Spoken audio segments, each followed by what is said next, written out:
Vasily, the larger picture, let's zoom out a little, because we're looking at businesses over here. We're looking at big businesses.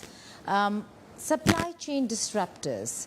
Has that been a problem? Because supply chain in the entire global economy, where it comes from, is important. Of course, the good thing over here is that China supplies most of the, at least when it comes to electronics and so on and so forth, the smaller parts. But in the larger scheme of things, is that a concern? The disruption really. in supply chain? Not really. You're trying to force me to talk about the gray area of today's world market, but honestly, no. I understand a lot of stuff comes from China here. I wouldn't deny that. But at the same time, you imagine how long the Russian land border is, right? There are a lot of countries along that border, not just China. Yeah. There's also a thing like the former Soviet community. Yes. A lot of countries that just historically are so tied up with Russia from the economic point of view that they cannot afford to break those ties. I don't even think that is possible. So from the point of view of supply, I don't think I've experienced that in any area of life, either personal or business. So when this is exactly the same situation when they're talking about isolation.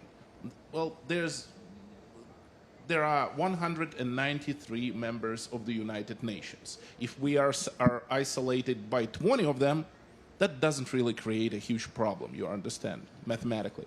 Yeah. Okay. But in terms... Yes, absolutely, Sammy.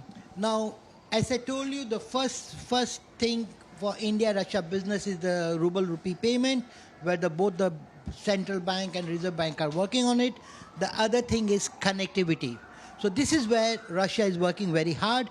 We have found a new corridor, which is North-South corridor, which is a very old corridor, but a lot of things have been working on it to make the connectivity faster. There is even the corridor from Vladivostok to Chennai. Yes. They are working on this corridor. So that is also in process. So once this corridor starts working, so business, that will bring our goods faster and cheaper. Yes. The rates will be, the time of bringing the goods. So that's the second place where India and Russia are working together, and it started working very nicely. So our goods will be reaching to Russia faster and cheaper. So that's where the competitive will begin. And yes, the demand of Indian goods are very high in Russia now. Very, very big. You ask anything from Ayurveda to yoga, you name it. We are not only the business partner, but now we are also the culture partners. Russia. Right. I think Moscow has got more yoga schools than in Delhi or in Mumbai. That's a brilliant way of putting it. But before I wrap up this session, Vasily, if I could come to you. Defense has been critical. A lot of people say that India and Russia are inseparable because of the defense ties. But is that the only reason why the two countries are holding to each other? Or is there more to this relationship? I'm struggling to understand why people are still searching for a very specific reason for Russia and India to be working together. I don't really understand. I mean, I would understand if we were talking about countries like Russia and Chile. Yeah. Yeah, or any South American country. Yeah, there I would understand the necessity for a specific reason to overcome the distance, overcome the cultural barriers, language barriers. With India, there were... this is a long road with no basically pit stops along the way. We have been going along that road for a very long time. We were working together during Soviet times. We were working together during the 90s, which were a turbulent time in Russia. Why on earth should we be stopping right now? And if I may, just can I use an animal metaphor? I know people hate it, but when I was growing up, it was really about Chinese dragon. Chinese dragon is going to wake up, and then everything will be not as it was before. Let's just call it that. Or when don't poke the Russian bear will wake up and eat you. Nobody ever talks about Indian elephant, if I may. And please don't be offended. But not at all. But Indian elephant so far has been playing a unique role on the planet. Everybody is doing something international.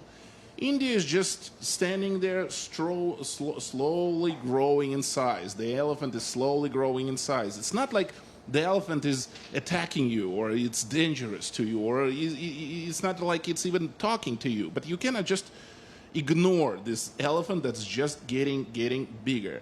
And at this point, in terms of something new happening in Russia-India relations, I'm just looking at specifically not Russia-India, but India.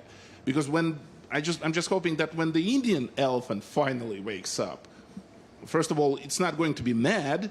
And second of all, I'm just expecting that maybe it will teach us all how to be wiser, love each other more. I would like to tell what Vasily wants to tell you. He wants to tell you Mr. Vladimir Putin's visit is a pivot for when Russia looks to Asia.